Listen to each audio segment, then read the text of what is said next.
आपके सामने दो सेंटेंसेस हैं। पहला, there are 200 blankets to distribute in this village. इस गांव में 200 कंबल बांटे जाने हैं। दूसरा सेंटेंस, हेल्प हर, उसकी मदद करो। आप में से कितने स्टूडेंट्स इन सेंटेंसेस को एक्टिव वॉइस से पैसिव में चेंज कर सकते हैं? अब तक हमने एक्टिव पैसिव वॉइस में टेंस के पैसिव वॉइस, मॉडल वर्ब के पैसिव वॉइस सीखे हैं। आज हम इंपेरेटिव सेंटेंसेस और इंफिनिटिव सेंटेंसेस के पैसिव वॉइस सीखेंगे। सबसे पहले तो दोस्तों आपको यह पता होना चाहिए कि इंपेरेटिव सेंटेंसेस होते कौन से हैं। ऐसे सेंटेंसेस जिनमें ऑर्डर किया जाए, रिक्वेस्ट की जाए या एडवाइस की जाए। ऑर्डर यानी कि आप किसी को ऑर्डर कर रहे हैं, आदेश दे रहे हैं, राइट। आप यहां पे सेंटेंस देख सकते हैं, लिखा है डू इट। अब डू इट यानी कि अगर किसी को ऑर्डर कर रहे हैं, अब आप मान के चलिए कि आपके पिताजी आपको बोलते हैं, कहते हैं डू इट, करो इसे, तो वो एक ऑर्डर हो गया। लेकिन अगर हम बात करें कि आप अपने स्कूल के अंदर अपने टीचर से बात कर रहे हैं और आपने कहा सर डू इट, तो इस कंडीशन के अंदर आपने बोला सर डू इट, तो यहां पर आप अपने टीचर से क्या कर रहे हैं? रिक्वेस्ट कर रहे हैं। भाई अपने से बड़ों को जब हम कुछ बोलते हैं तो रिक्वेस्ट ही तो की जाती है ना, राइट। और अगर मान लीजिए डॉक्टर आपको कहता है कि आपकी तबीयत थोड़ी खराब है, इन दवाइयों को ले लेना और एक्सरसाइज जरूर कर लेना, डू इट, राइट। तो यहां पर उन्होंने बोला डू इट डॉक्टर ने, तो यहां पर ये एडवाइस हो गई जो डॉक्टर ने आपको दी, तो सलाह हो गई आपको दे दी। तो इस तरह से सेंटेंस तो एक ही है, ये देखिए आप, लेकिन ये ऑर्डर भी हो सकता है, ये रिक्वेस्ट भी हो सकती है और ये एडवाइस भी हो सकती है। यही होता है इंपेरेटिव सेंटेंसेस। आज हम इंपेरेटिव सेंटेंसेस को एक्टिव से पैसिव में कन्वर्ट करना सीखेंगे। तो यहां पर आप सबसे पहले सेंटेंसेस को देखिए, do it.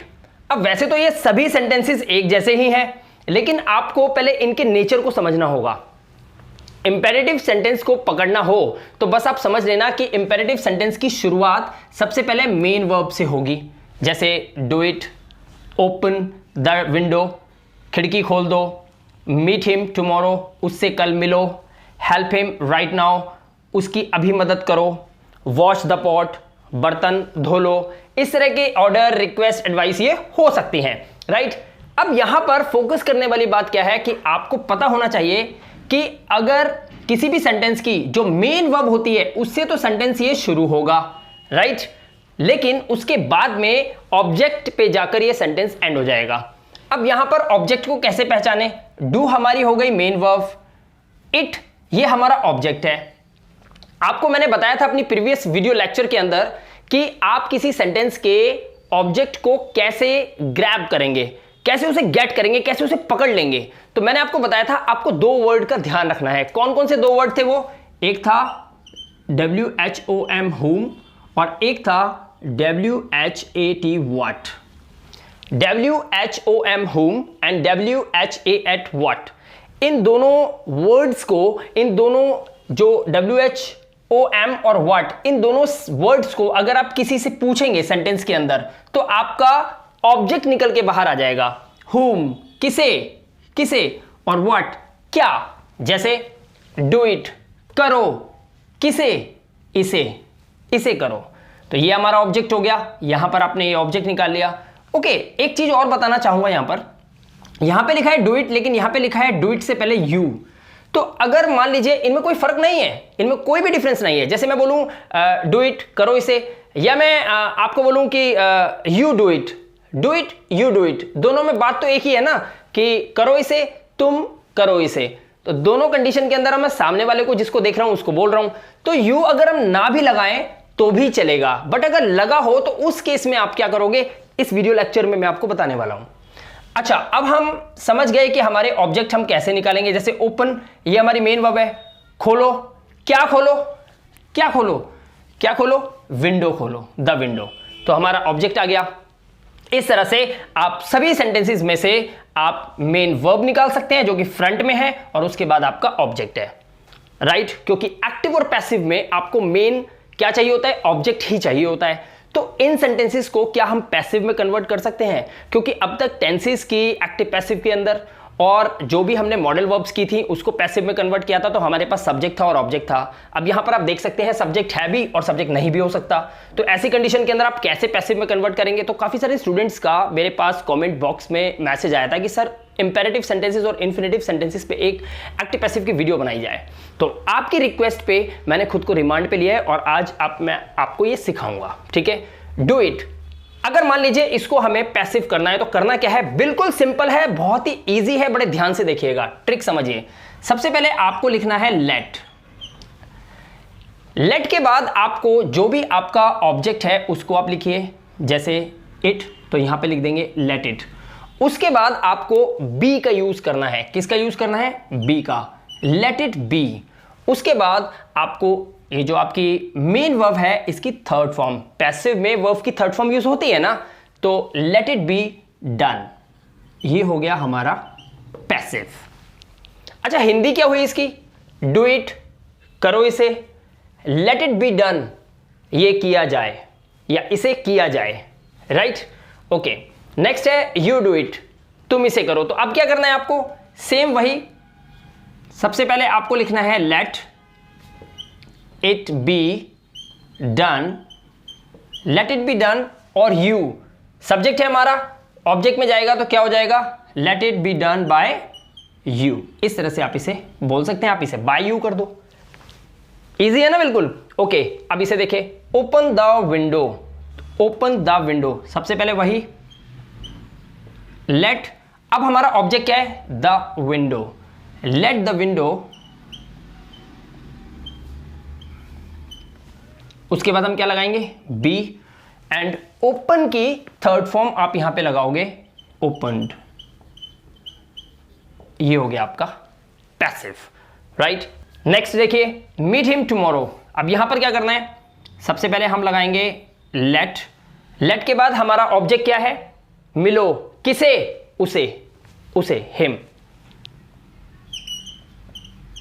Late him be, और मीट की थर्ड फॉर्म होती है met. Let him be met, और टुमारो हमारा एज इट इज आ जाएगा।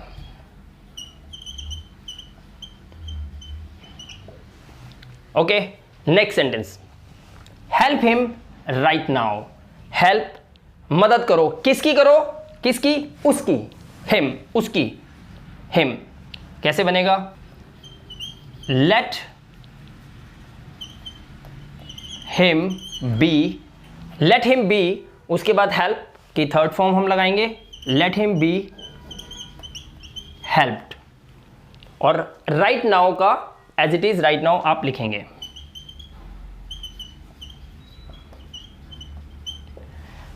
यहां पर एक बात मैं आपको बताना चाहूंगा, यहां पे लिखा है राइट नाउ, तो आपको काफी सारे स्टूडेंट्स को ऐसा लग सकता है कि राइट नाउ का हो सकता है राइट देन हो जाए। यहां पर ऐसा नहीं करना है, ये हम करते हैं डायरेक्ट एंड इनडायरेक्ट के अंदर, राइट? तो यहां पर हमें बिल्कुल ऐसा ही रखना है। Next sentence, wash the pot. कैसे सेंटेंस बनेगा? Let the pot be washed, let the pot be washed. Okay, help Julie's sister, Julie की बहन की मदद करो।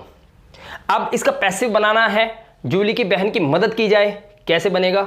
लेट से सेंटेंस शुरू होगा हमारा, लेट, और फिर हेल्प किसकी की जाए? किसकी?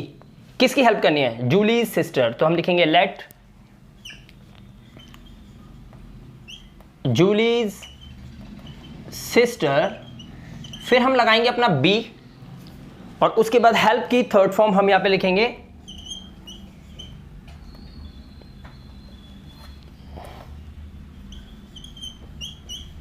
Helped, right? Okay, next sentence है repair your TV. Repair your TV. अब यहां पर हमें देखना है कि हमारा ऑब्जेक्ट क्या है, रिपेयर करवाया जाए। क्या रिपेयर कराना है? Your TV. तो योर टीवी हमारा मेन ऑब्जेक्ट है, डायरेक्ट ऑब्जेक्ट हो गया, तो हम कैसे लिखेंगे? लेट योर टीवी बी, और उसके बाद रिपेयर की थर्ड फॉर्म हम यहां पे लगाएंगे रिपेयर्ड।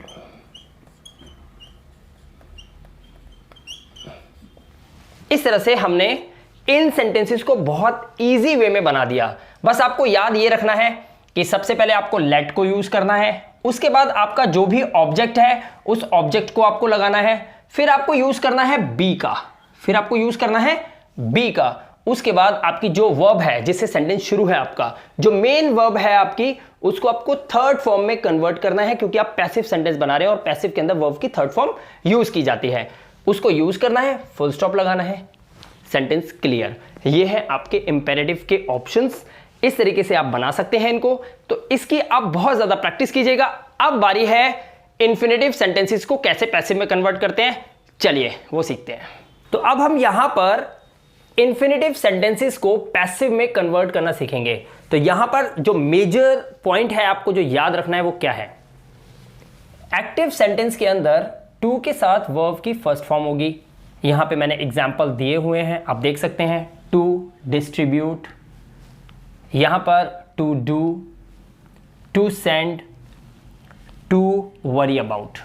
अब यहां पर आप देख सकते हैं वर्ब से पहले टू का यूज किया गया है और वर्ब अपनी फर्स्ट फॉर्म के अंदर है, लेकिन आपको याद रखना है ये इंफिनिटिव सेंटेंसेस हैं और इनको जब पैसिव में कन्वर्ट करते हैं तो हमें क्या यूज करना है, टू बी, टू के साथ वर्ब की फर्स्ट फॉर्म, लेकिन पैसिव में टू बी प्लस वर्ब की थर्ड फॉर्म।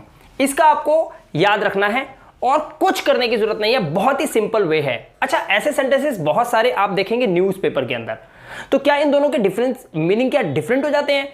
क्योंकि हम घबरा जाते हैं, पैसिव सेंटेंस में कुछ लिखा हो, to be done, to be worried about, तो हमें लगता है कि ना जाने इसका क्या मतलब होगा। कोई मतलब नहीं होता, दोनों के सेंस बिल्कुल सेम होते हैं, बट बोलने का थोड़ा सा फर्क होता है, सेंस को समझना है आपको। तो अब देखते हैं कैसे। सबसे पहले आपको क्या समझना है, देयर आर 200 ब्लैंकेट्स, 200 कंबल हैं इन दिस विलेज, इस गांव में, बांटने के लिए, टू डिस्ट्रीब्यूट या बांटने को, ठीक है। तो सबसे पहले हमें क्या करना है, हमें अपने ब्लैंकेट तक तो एज इट इज लिख देना है। लिखते हैं हम यहां पर, देयर आर 200 ब्लैंकेट्स।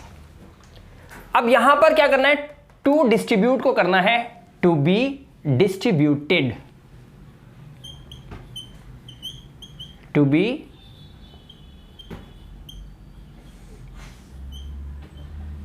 डिस्ट्रीब्यूटेड। उसके बाद in this village as it is आपका नीचे उतर जाएगा, ये आपका बन गया।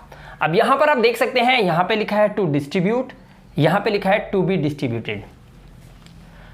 200 कंबल इस गांव में बांटने हैं, और यहां पर है 200 कंबल इस गांव में बांटे जाने हैं। सेंस समझ रहे हैं ना आप? लेकिन दोनों ही सेंटेंसेस को आप एक पर्टिकुलर टाइम पीरियड में बोल सकते हैं और दोनों का सेम सेंस होगा, हिंदी भी बिल्कुल सेम होगी, कोई सेंस में डिफरेंस नहीं आएगा। Okay, next, there was nothing to do in office, office में करने को कुछ नहीं था, वॉज लगा हुआ है ना, था यूज होगा, तो ऑफिस में करने को कुछ नहीं था, पैसिव करेंगे, same there was nothing as it is उतर जाएगा।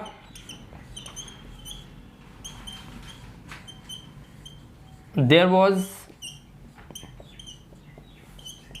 नथिंग टू डू, पैसिव में लाएंगे to be done, there was nothing to be done, passive में ले आए इन ऑफिस, ऑफिस में कुछ नहीं था किए जाने के लिए या करे जाने के लिए, there was nothing to be done in office, office में किए जाने के लिए कुछ भी नहीं था, right. I have a few books to send him. अब यहां पर थोड़ा सा आपको फोकस करना है, क्या फोकस करना है, बड़े ध्यान से देखिएगा। आई हैव अ फ्यू बुक्स, मेरे पास कुछ किताबें हैं, टू सेंड हिम, उसे भेजने को, उसे भेजने के लिए मेरे पास कुछ किताबें हैं, राइट। पैसिव बनाएंगे, कैसे लिखेंगे, पहले हम आई हैव अ फ्यू बुक्स तो बिल्कुल एज इट इज उतारेंगे, जैसे हमने देयर आर 200 ब्लैंकेट्स को उतारा था, देयर वॉज नथिंग को उतारा था, वैसे ही I have a few books बिल्कुल एज इट इज उतार लीजिए। देखते हैं करके, I have a few books, आपने एज इट इज उतार लिया। अब आपको क्या करना है, to send converted into passive voice. Now what you have to use, to be, send की third form sent, to be sent लिखें यहां पर, टू बी सेंट। यहां तक आपने लिख दिया, आपने कोई गलती नहीं करी, बिल्कुल फर्स्ट क्लास यहां तक बना दिया आपने, राइट। अब यहां पर आपको फोकस ये करना है कि जो वर्ड है सेंड, जब हम किसी को कोई चीज भेजते हैं तो टू से फॉलो हो जाएगा, यानी कि to be sent to him, बस इतना आपको करना है। और जैसे जैसे आप इंग्लिश को सीखेंगे, उसके डेप्थ को समझेंगे, प्रेपोजिशंस के पार्ट को समझेंगे, तो आपको पता चलेगा यहां पे टू क्यों आया है, राइट। तो I have a few books to be sent to him, उसे भेजे जाने के लिए मेरे पास कुछ किताबें हैं। और ऊपर क्या सेंस है, मेरे पास कुछ किताबें हैं उसे भेजने को, और नीचे क्या सेंस है, मेरे पास कुछ किताबें हैं उसे भेजे जाने के लिए। दोनों का मीनिंग बिल्कुल सेम है। और कभी कभी स्टूडेंट्स ऐसे सेंटेंसेस को देखते हैं तो वो कंफ्यूज हो जाते हैं कि ये क्या लिख दिया, इसकी हिंदी क्या है। कोई हिंदी नहीं, बिल्कुल सिंपल है यार, बहुत ही सिंपल मेथड में मैं आपको समझा रहा हूं, आराम से आप समझिए और इसको प्रैक्टिस में लाइए। जितना ज्यादा बोलने की प्रैक्टिस करेंगे उतना ज्यादा बोलना आएगा, जितना ज्यादा लिखने की प्रैक्टिस करेंगे उतना ज्यादा लिखना आएगा, और जितना ज्यादा सुनने की प्रैक्टिस करेंगे उतना ज्यादा सुनना अच्छे से आ जाएगा, हिंदी बनानी अच्छे से आ जाएगी। लेकिन तीनों ही कंडीशन में आप देखेंगे ना तो कॉमन क्या है, common is your brain that is working in every task, right. Whether you are listening, you are writing और you are speaking, but your brain is active all the time. So अपने brain को train कीजिए, right. I have nothing to worry about, चिंता करने के लिए मेरे पास कुछ नहीं है। आई हैव नथिंग, मेरे पास कुछ नहीं है, टू वरी अबाउट, चिंता करने के लिए, राइट। पैसिव करेंगे, कैसे बनाएंगे, आई हैव नथिंग को एज इट इज उतारेंगे इन द सेम वे जैसे कि आपने इसको उतारा था। आई हैव नथिंग लिखिए, I have nothing. To worry को हम करेंगे to be, to worry to be, और वरी को यहां पे कर देंगे वरिड, वरिड अबाउट। अच्छा, बच्चे न्यूज़पेपर में इनको पढ़ते हैं ना तो उन्हें बड़ा अजीब सा लगता है कि ये क्या चीज लिखी हुई है। कुछ भी नहीं, बिल्कुल सेम सेंस है। और ऐसे आप इसको बोल सकते हैं बोलचाल के अंदर, और नीचे वाले सेंटेंस को भी बोल सकते हैं, सेंस बिल्कुल सेम रहेगा, बोलने का तरीका थोड़ा सा डिफरेंट हो जाता है। और इसीलिए ग्रामर को लोग सबसे पहले सीखते हैं, और उसका रीजन यही होता है कि बोलने में आपको वैरायटी ऑफ सेंटेंसेस पता चल जाती है। जब आप एक सेंटेंस बोलने वाले होते हैं तो एक सेंटेंस को बार बार रिपीट करते हैं, जो आपका लिसनर होता है, जो सुनने वाला होता है, जिससे आप कम्युनिकेट कर रहे होते हैं, वो पर्सन आपको ग्रैब करता है, आपके सेंटेंसेस को आइडिया लेता है कि इसकी इंग्लिश कितनी डीप है, इसकी ग्रामर कितनी डीप है। लेकिन जब आप वैरायटी ऑफ सेंटेंसेस फेंक के देते हैं ना सामने वाले को, तो वो बहुत ही ज्यादा इंप्रेस हो जाता है कि यार क्या सेंटेंसेस फेंक रहा है। और यही एक टीचर की क्वालिटी होती है। एक टीचर इस तरह के सेंटेंसेस को बहुत अच्छे से बना लेते हैं तो वो अच्छी इंग्लिश बोल भी लेते हैं, राइट। और उसी तरह से आप भी कर सकते हैं। तो यही गुण तो आपको सीखना है, उसी के लिए तो आप इस चैनल पे आए हैं ना। तो जितना ज्यादा वैरायटी ऑफ सेंटेंसेस आप लेकर आएंगे, सेंस सबके सेम है लेकिन लिखने में थोड़ा सा डिफरेंस है। देखिए, आप देख सकते हैं ना। तो ये आपको सीखना है, इसको पकड़ बनानी है। चलिए कुछ सेंटेंसेस और दिखा देता हूं आपको। जरा इन सेंटेंस को देखिए। You have to teach him every day, तुम्हें उसे हर रोज पढ़ाना है। ये पढ़ाना पड़ता है, राइट, ये सेंस होती है। लेकिन आपको पता होगा, शायद आप याद करें, हैव टू, हैड टू, इसका हमने तो यूज किया था ना मॉडल वर्ब्स के अंदर, जिसमें मॉडल वर्ब्स के अंदर मैंने कैसे बताया था आपको कि इसको पैसिव में करना है। लेकिन यहां पर हैव टू और हैड टू के साथ टू का यूज है, इसलिए इंफिनिटिव का पार्ट होता है। इसलिए मैं इस वीडियो के अंदर इसको भी कवर कर देता हूं और आपका रिवीजन हो जाएगा क्या जाता है। तो सबसे पहले देखिए, you have to teach him every day, इसको कैसे बनाएंगे। तो चलिए सेंटेंस को देखते हैं कैसे बनेगा। You have to teach him, तुम्हें पढ़ाना है किसे, उसे, हर रोज। तो उसे को यहां पर लेके आएंगे आप, अपने ऑब्जेक्ट को, ये आपका डायरेक्ट ऑब्जेक्ट है, इसको लेके आएंगे। बनाइए सेंटेंस ही। अब यहां पर आपको फोकस क्या करना है, हैज टू और हैव टू प्रेजेंट टेंस में यूज होता है। प्रेजेंट टेंस की सेंस देता है पढ़ता है, पढ़ती है, पढ़ते हैं में। तो यहां पर है ही, थर्ड पर्सन सिंगुलर के साथ हम हैव का नहीं हैज का यूज करते हैं। तो हमें क्या लिखना है, he has to, he has to. उसके बाद हमें लगाना है बी, क्योंकि यहां पर देखिए टू बी के बाद वर्ब की third form, he has to be, teach की third form, taught, he has to be taught he has to be taught, you subject को ऑब्जेक्ट में कन्वर्ट करेंगे, टॉट बाय यू, उसके बाद आप अपना एवरीडे लिख देंगे। क्लियर हो गया? अच्छा, हिंदी क्या बनी इसकी? You have to teach him everyday, तुम्हें उसे रोज पढ़ाना है। He has to be taught, उसे रोज पढ़ाया जाना है तुम्हारे द्वारा रोज, उसे रोज तुम्हारे द्वारा पढ़ाया जाना है। ये इसकी सेंस हुई। दोनों का सेम सेंस है, बोलने का लिखने का तरीका अलग अलग हो सकता है। Second sentence, she had to learn English. Had to का मैंने आपको बताया था, let me remind you, this is very important to keep in your mind. Had to का एक मतलब होता है ना था, नी थी, ने थे, एक मतलब होता है पढ़ा, पढ़ी, पढ़े, और एक मतलब होता है पढ़ता था, पढ़ती थी, पढ़ते थे, राइट? तो शी हैड टू, उसे पढ़ा, क्या करना पड़ा? लर्न इंग्लिश, उसे इंग्लिश सीखनी पड़ी, या फिर बोल सकते हैं उसे अंग्रेजी सीखनी थी, या फिर बोल सकते हैं उसे अंग्रेजी सीखनी पड़ती थी। तीनों ही कंडीशन में इसकी पास्ट की एक मजबूरी थी, और पास्ट की मजबूरी के लिए हम हैड टू का यूज करते हैं, प्रेजेंट की मजबूरी को प्रेजेंट करने के लिए हम हैव टू का यूज करते हैं या हैज टू का यूज करते हैं। तो she had to learn English, उसे सीखना था, क्या सीखना था? इंग्लिश। तो इंग्लिश को यहां पर लेके आएंगे, लिखेंगे हम इंग्लिश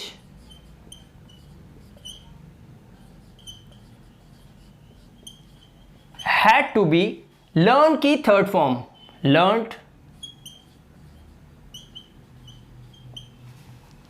बाय, किसके द्वारा? बाय, शी का कर देंगे हम बाय हर, उसके द्वारा। English had to be learned by her, उसके द्वारा इंग्लिश को सीखा जाना था, सीखा जाना था।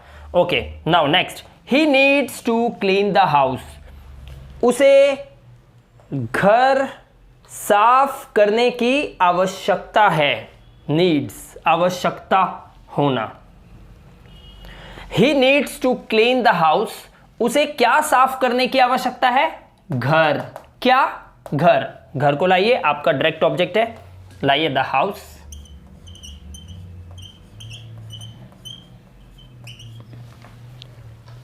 द हाउस, अब यहां पे नीड्स को एज इट इज आपको लिखना पड़ेगा। क्यों लिखना पड़ेगा? ही था, third person singular, needs, need के साथ ऐसा लगा हुआ नीड्स, लेकिन द हाउस भी तो सिंगल ही है ना, सिंगुलर की बात हो रही है, तो needs. The house needs to clean को कन्वर्ट करेंगे to be cleaned, infinitive passive, needs to be cleaned by, किसके द्वारा? सब्जेक्ट कौन है? ही का क्या करेंगे आप? By him. इस तरह से आप इस सेंटेंस को फ्रेम कर देंगे। देखा आपने कितना आसान था इंपेरेटिव सेंटेंस को और इंफिनिटिव सेंटेंस को पैसिव में कन्वर्ट करना।